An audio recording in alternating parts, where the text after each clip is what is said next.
We are back. Hello. It's been a while.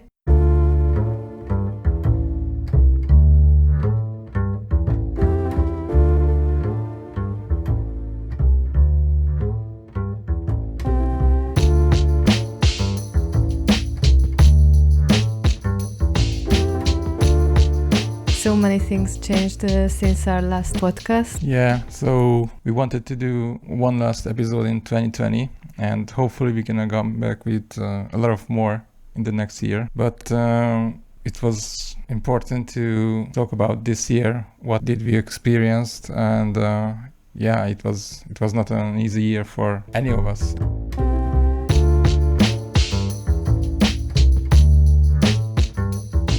Okay, so let's start at the beginning and let's discuss in general how this whole year affected our personal and professional life.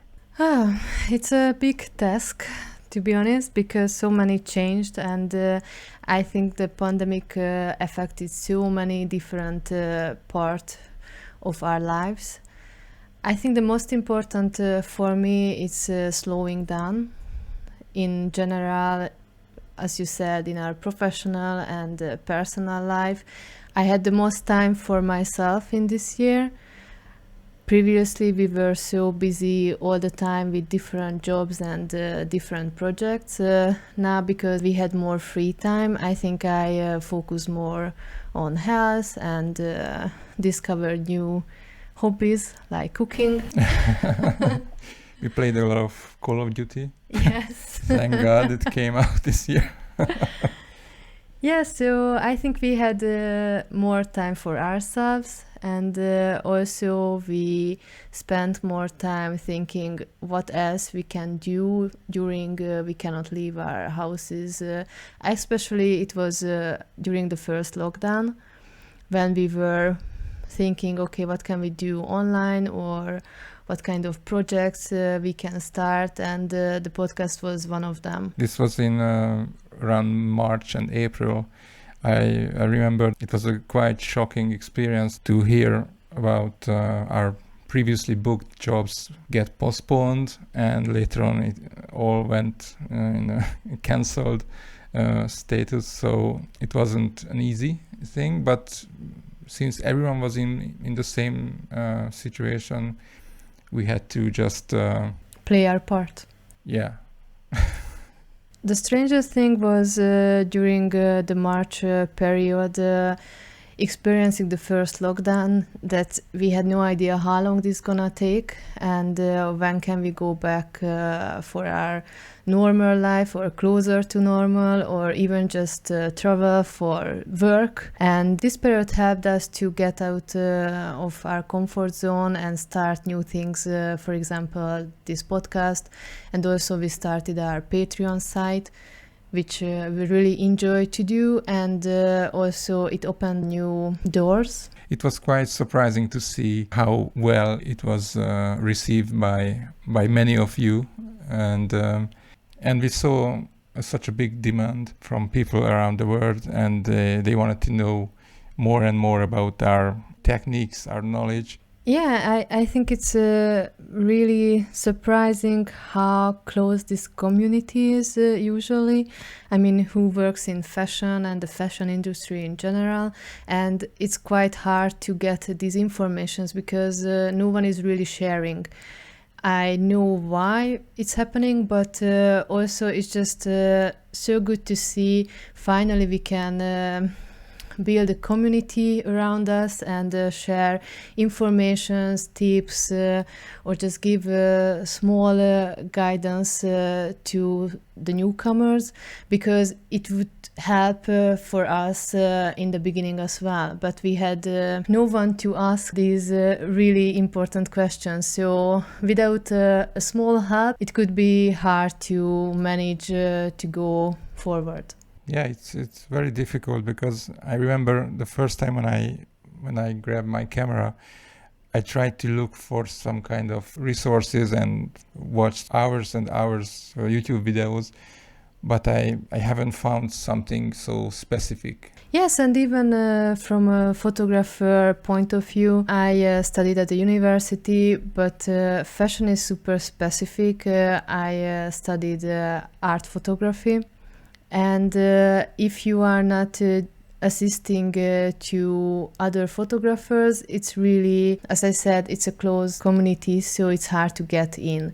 But we are lucky enough now to share more and more informations about this industry with our viewers or listeners or with our patrons. Yeah.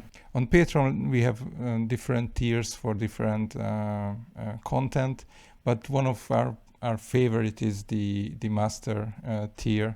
It's a great opportunity for us to meet other creators from around the world, from Canada to Japan. And they learn so quickly, and they develop their techniques and knowledge so fast. It's super amazing to see from month to month how amazing things they are achieving in such a short time. I think that's the thing what we all missed at the very beginning, that as you said, if you work as an assistant, every single day you can learn new things. But if you are starting as a freelancer, you cannot find a master class or something so specific for this. After the first lockdown, when we were able to go back to work and travel again, we visited Paris. The shoot was so different than before because we had no client on set. We were limited with the crew number. Yes, because maybe the listeners didn't know that we work a lot of international production companies, and for this period of time we were able to go to Paris, but the rest of the crew wasn't able to come. So this situation just changed our workflow. We had to took over a lot of things what we previously didn't manage. Yeah, for example, we always like to get involved in the production side as well, but usually we have a producer who can take care of the crew on set, and also usually we have client on set, but this time we had no client and also had no producer, so we had to do so many different parts on the shoot that usually we don't like to do or we don't have to. So for example, I'll manage to get the dresses on set for the stylist, and also sending pictures during the shoot to the client for approval. Yeah, it affected our pace on set because we had like a few hours to manage everything, and when you had to wait for a response from the opposite side of the world, that's just not efficient. Yeah, and also when they are on set, they can feel the vibe and the mood, and they can be calmer than they just receive couple shots from the set. So it was different, and after the Paris shoot, we went back to our home country, Hungary, and also did couple different shoots over there while we were visiting our families, and it was super funny and such a new experience for us because we were doing a Dior shoot, and we had to manage the dresses to be sent to Hungary. And yeah, that's funny. Yeah, and we had some help from the family side. So Tamas' mother helped us to take care of the Dior dresses. Yes. I didn't know that at that time, but later on I found out that she tried on all the dresses and tested the handbags and everything. So this is super funny because we are coming from a small town from Hungary, and I don't think that any Dior dress has been there before. Yeah. At least not the original Dior.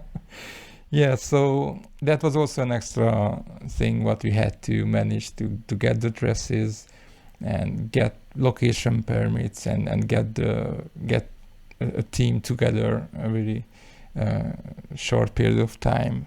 Personally, for me, it's just really exhausting because you have to focus not just on the creative part, and of course, for me, the most important is the outcome. But when we are the producers on set, just managing how the team can go from location 1 to location 2, and also what about the lunch, just these kind of things which are super necessary on set, but I really love if someone else gonna take care of it. But also good things happened and came with this lockdown, because Zoom and Google Meet started to rise. The communication got so much easier because so many people are much open for just a meeting, a Skype meeting or a Zoom meeting.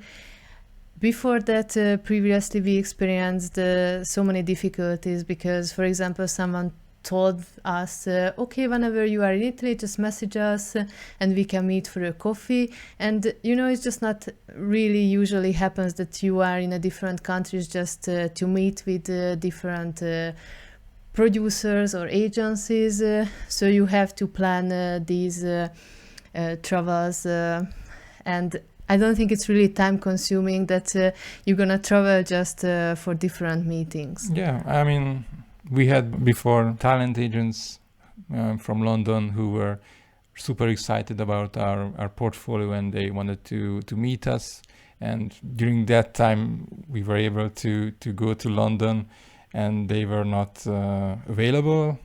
Like a week later, they come back. Then, okay, next time when you're in London, just message us. I just didn't understand that. Why can't we just speak on Skype, and we can meet in person later on, but we can start the conversation online. And with the pandemic, this changed, and now we are in contact, not just with other neighbor countries, but overseas as well. So that's a good thing, at least. One good thing. Yeah, we don't need to waste our time. So just... Back in May, we won a really good international campaign, which is going to come out next year. And we started to work on that production. And when we planned to do, it was scheduled to November in Paris. It was originally a 7-day shoot with international talents all around the world. And of course, second lockdown happened. But before the second lockdown, just a week before, we were able to go to Paris, but not all the talents were able to travel. So we did 2-day shoots on set. And because it's an international campaign, we had to keep going, but there is no traveling at the moment. We had to learn a new technique, which is the remote shoot, and had to continue the rest of the campaign remotely. Yeah, it was really scary at the beginning. Quite fascinating how this is possible in 2020. But we really wanted to go with the rest of the talent. And since they are stuck in their own countries around the world, the production company came up with this idea to hire a local team, rent a studio there, and we can communicate with them remotely. And we can guide them or direct them to shoot exactly how we would do it if we do the shooting in real life. The most fascinating part, because it's a video and photo shoot in the same time, how we are able to manage both on set without being there. It's really exciting new experience, and we did a couple of weeks ago 2 of them, and we're gonna continue in the next year, and it worked. Surprisingly, it's a new way. Maybe we don't have to leave our home anymore. And it was really cool to see that we had different video sources. Everything was live streamed, so we could communicate with someone from the remote team, as well as we were in continuous connection with the photographer and DOP as well. So we actually saw their at their cameras. We were connected to the same video source, so we saw their actual monitor. We saw the Capture One software, so we can follow and give some direction to them. And it was really surprising how it really worked. I think it's if it comes to video, it's really natural, because if we are the directors and we have a separate DOP on set, then it's really easy to work, because that's the normal way how you do it anyway. So when you are connected directly with the DP, it's just super easy to give directions, and they're gonna do what you ask for. For me, that part was really easy and okay how it works, but the most interesting is another photographer is gonna take my photos. I mean, it's just not natural, and this is not the normal way to do it. It was like you had a DOP who take pictures. Yes, but also because they are photographers, established photographers with their own visual. Yeah. It was. I think it's about egos as well with them, because the DP understand, okay, the director says something, then it's a different type of professional on set. Since two photographers are working together, there are some ego fights. Yeah.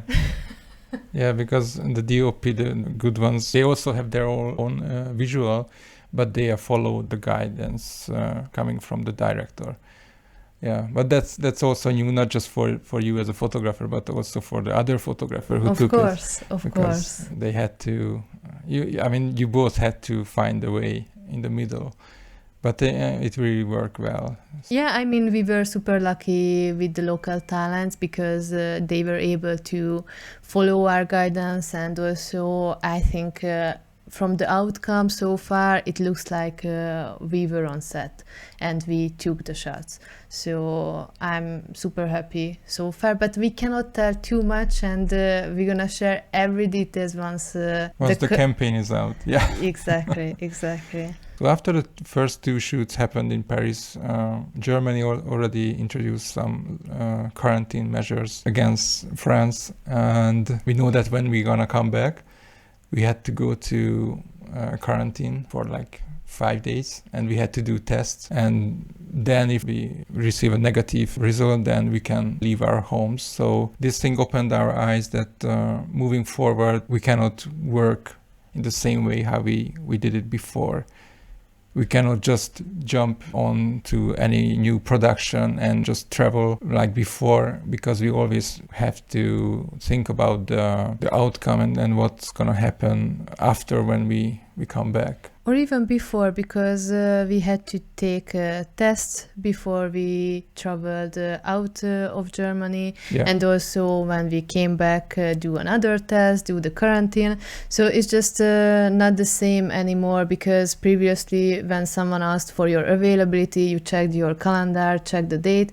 But now you have to calculate with 2 extra weeks.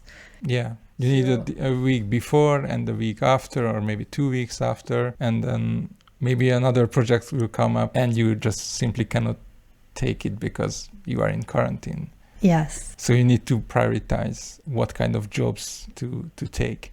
It was so sad to say no for so many good projects, just because we calculated with our time, and also we felt maybe it's too risky. And we are more selective than even before. And I think it came to us naturally that we were able to take bigger projects this year. We are focusing more on smaller or bigger campaigns and less on advertorial or editorial shoots in 2020. And do you think this is going to stay with us in 2021? I mean, how we work?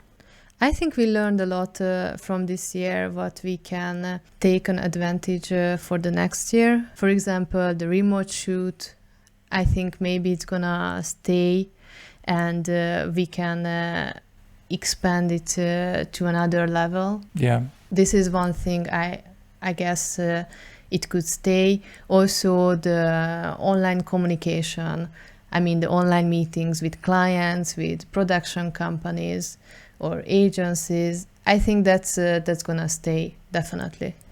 we really look forward for 2021 because during this past 6 months we luckily get represented by several agencies around Europe, and these didn't show so many results yet because of the lockdowns, but next year we're gonna definitely travel much more to Italy, which is our dream country. And France is high priority, and also Germany. We are just getting warm up here, so the future looks bright, hopefully. Yes, definitely. And also another thing came to my mind when you mentioned the new workflow. I think it's also changed from the client side because now they had to reduce the crew and also they were not able to travel. So maybe they're gonna stay more in their own countries and use more locals than before, because also this is shifted. Yeah. For us, it really helped in Germany because before German clients loved to travel to Marrakesh or Cape Town, but since they were not able to do it, they had to discover their own country and shoot more in Germany. And I think that's gonna maybe stay with us. And also from talent perspective, if you had the right budget, you can easily hire someone from New York just to have a fancy photographer on your set. And now, since every country dealing with the pandemic in a different way, so you cannot just hire whoever you want. Yeah, so I think that's a big change, and I really hope it's gonna stay with us because even the client could save so much money with this new way of thinking. So it's almost 2021, we are just one day away from it, and for the new year we are planning to come back more frequently with this podcast. Yes, we got a lot of positive feedback from the first 2 episodes, and although we had this gap, but we decided to do many more in the next year. Let us know if you have any questions or any favorite topics that you want us to discuss, and we wish you a happy new year. Happy New Year, guys.